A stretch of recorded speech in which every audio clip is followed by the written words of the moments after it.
What is up, guys, gals, and non-binary pals? My name is Naomi. Welcome to House of Miscellania. It's the first video of Gods and Goddesses 2025. And first, I want to apologize. It's a day late. I see that. I went to go check and see how many comments I had on Monday's video. There were 0. Guess why? Because the video that I uploaded was corrupted. And that's no bueno. So, that all being said, you're seeing this on Tuesday. I am sorry, you will normally get this video on a Monday. So, that all being said, I'm going to be giving you instructions somewhere in this post review on exactly what you're going to need to do to qualify for prizes for this upcoming Saturday. If you are taking place in Gods and Goddesses, thank you for doing so. Just a note to those who may be interested in joining. When I give you your instructions, I will tell you exactly where to go and what you can do. But I want to present to you a post review of my first canvas for Gods and Goddesses, and it is a beauty from Diamond Art Club. It is Tears of Venus. Ooh, look at that. Now, this canvas is an oldie from Diamond Art Club. This one actually came out in 2019, I believe that it was. You can see that the schematic over here is totally different. There's no artist licensure on the bottom of the canvas like they normally would have. So that all being said, you can see that this is an old one. But one thing that has not changed with Diamond Art Club is a fantastic render. Let me get into it with you. Now, I'm going to save you a flyover because she's not very big and you're going to see all the pieces of it as I kind of go through it. She is where's her size? 64 by 42 centimeters. She is a round, and the artist is Svetlana Tikhanova. Yes, Svetlana Tikhanova, and it is a beautiful, beautiful canvas.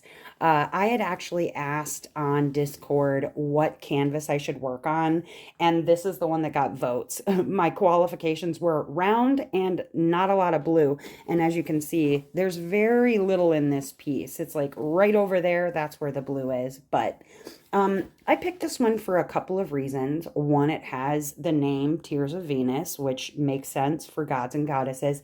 And another, which was a very special anniversary celebration.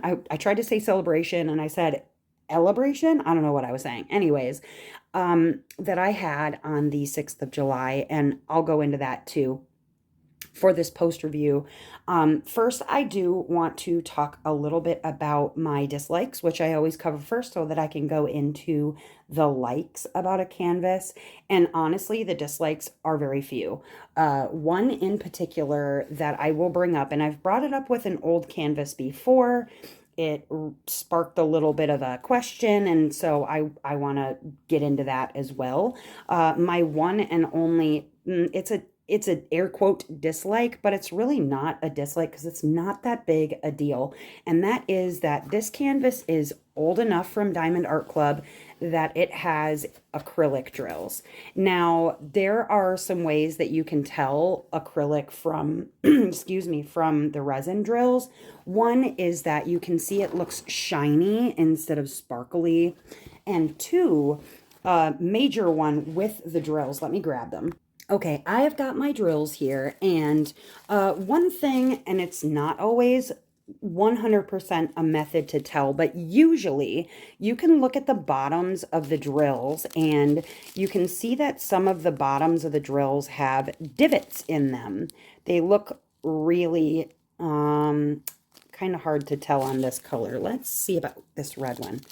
Yeah, there we go. You see how there's some divots in the bottom? That is because acrylic is poured and melted.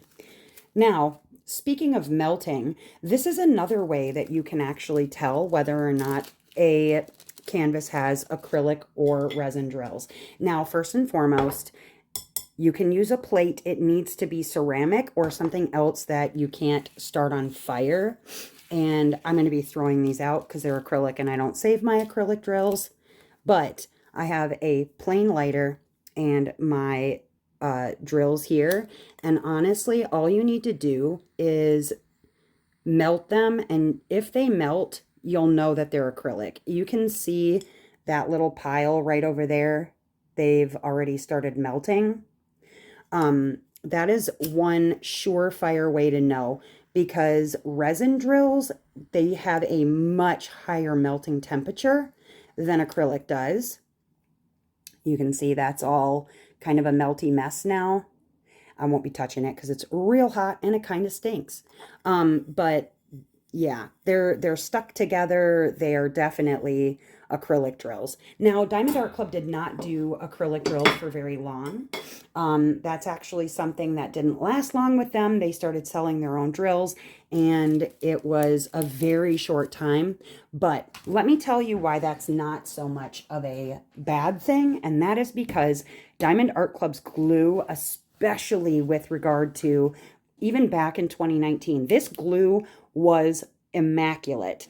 Moving right on to the positives, because as I said, that really was it for my negatives. Her quality, just the glue quality alone really surprised me with this canvas. You'd think in an older canvas, okay, the glue is going to start giving up or whatever. Nope, not even a little bit. The acrylic drills tend to not like to stick to glue if it's not very good. And sometimes with acrylic drills, you can like rub your hand across a canvas and sometimes drills will come off on your hand. None. That is not always the case with bad glue, but because her glue is amazing, that's my first positive. My second positive, look at her skin tone, you guys. I was kind of thinking, okay, she's acrylic, so her skin's going to end up looking more orange than people colored. Nope, she looks perfect. I love her so much. Now, I said I was going to tell you a little story about a special celebration, and I will do that. So I'm going to do that first. And then if you're sticking around on how to win prizes this week, stick around after my quick little story here, and I will tell you another little story. Okay, so Tears of Venus. Down here in the bottom, you see that there are poppies, and then around the crown of her head are white flowers. Now, I am celebrating 6 years sober from a just terrible opiate addiction, pain pills specifically. And because poppies are what are used to make opiates, this one felt kind of just special. It felt important. Okay. And the thing that I like about this is that these poppies are not really central to the picture. What's really central is her. She appears to be standing solid and strong, and all of the white around her head, to me, it really signifies purity and rebirth. And I thought that's really important for 6 years sober. It really almost seems to be like she is defeating these poppies and they're not the main part of the picture. And I don't know, maybe it's just me, but it meant a lot. And Tears of Venus, she really is beautiful. I think that if you do not have this piece, you could find her probably in a D-stash. I've seen them around. If you don't have her, she'd be really hard to get because, like I said, she is from 2019. So there's maybe a few of them still out here. But if you have her and you haven't worked on her yet, you should, because she's beautiful. She took me about 6 days to finish. After, I took 3 days off to hang out with Dustin for his vacation. But okay, now I want to tell you, if you are interested in joining Gods and Goddesses, our diamond painting event, you can join the Facebook page. There will be a link down in the description, or join us on Discord. All you need to do to qualify for prizes is comment on the video, and specifically what you will be commenting on the video I'll be telling you about after I tell you a little story about Venus, okay? Because there are many faces of Venus.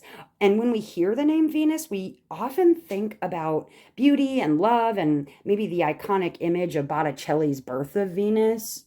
She's a goddess who is arriving on a seashell. She's radiant and serene. But there's a lot more to Venus than meets the eye, just like this Venus, right? I want to look beyond the romantic stereotype of Venus and talk about her more complex and powerful and even contradictory things about this particular Roman goddess.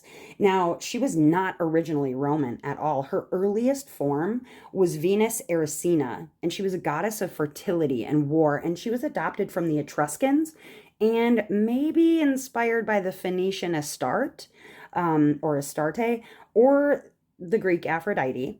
The Romans gave her more than a makeover, they made her a mother. Quite literally. Venus became Venus Genetrix, the divine ancestor of the Julian family, which means Julius Caesar himself claimed descent from the goddess of love. Talk about PR, huh? But talking about her personality, because Venus is not one dimensional. She was a goddess of gardens, but also strategic marriages. She presided over sensual pleasures, but she also had temples where prostitutes worshipped her, not with shame, but with ritual and pride. Or sex workers, I think, would be more appropriate than that other word for them. One temple in ancient Rome even bore the name Venus Cloacina, the purifier, because she was believed to sanctify even the public sewer system. Um, she was invoked not only to beautify, but to cleanse. So in Rome, love was not always clean, but Venus had that covered. And she had real power, you guys. Unlike Aphrodite, whose Greek origins sometimes portrayed her as capricious or overly emotional, Venus had political muscle. She was called Venus Victrix, Venus the Victorious, and soldiers prayed to her before battle. Pompey the Great built a temple to Venus Victrix on the highest point of his theater complex, and it merged the seductive power of the goddess with military might and civic prestige. And her love life, Venus's love life was really complicated.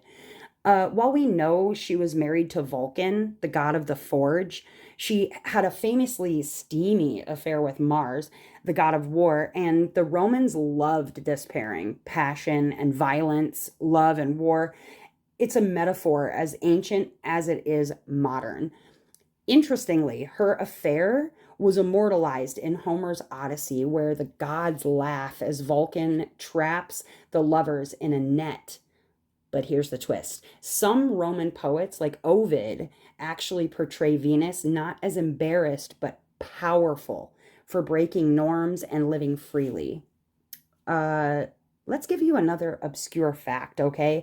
Venus had secret festivals. While her better known celebrations, like Veneralia on April 1st, were public events involving ritual bathing of her statue, some of her cults, especially those outside Rome, were more mysterious. She was connected also to mystery rites and fertility rituals that we really don't fully understand even to this day. And here's one more. In some medieval interpretations, Venus became a cautionary symbol. Christian scholars linked her to temptation and sin, while alchemists reimagined her as the planetary symbol for copper, balancing beauty and transformation. And even today, the symbol that we use for women, where it's the circle and a line with a line across it, is actually the mirror of Venus. So Venus is far more than a muse for artists or a goddess of soft romance, okay? She's a goddess of contrast, war and pleasure, public love and private mystery, beauty and purification. She's the mother of a dynasty, the partner of a warrior, the purifier of sewers, and the symbol of enduring femininity. Next time that you see Venus on a seashell or a copper medallion, remember, Venus is not just the goddess of love. She's the goddess of powerful love, complicated love, and dangerous love. And that is the most interesting kind. Now, what I want you to do is in the comments, if you'd like to qualify for a prize this week, why don't you tell me something interesting, either about the god or goddess or symbol, excuse me, of a god that you chose? Tell me something about that god that you don't think that I would know. If it was Venus, tell me something else about Venus. Or if it's something else, Jesus. There's a lot I don't know about Jesus. Anything. Tell me something about the god or goddess that you chose that you don't think I would know or that you might think I might find interesting. Maybe I do know. You just never really know, right? Anyways, you guys, that was my post review for Tears of Venus during Gods and Goddesses. I will see you on Saturday for the live where we give away some prizes. And then next Monday, I promise it'll be Monday this time, where I will have my next video where you can qualify for prizes again. All right. Otherwise, look me up on that Facebook group for Gods and Goddesses. It's down in the description. Or you can come and check me out at my Discord. Link also in the description. All right, you guys, that's all I got for you. I hope you found my little post review here interesting. Otherwise, as ever, I hope that wherever you are in this great, big, beautiful, majestic world of ours, that you are having a wonderful morning, evening, or afternoon, whatever time it is, wherever you are. All right, I'll see you again soon. Bye.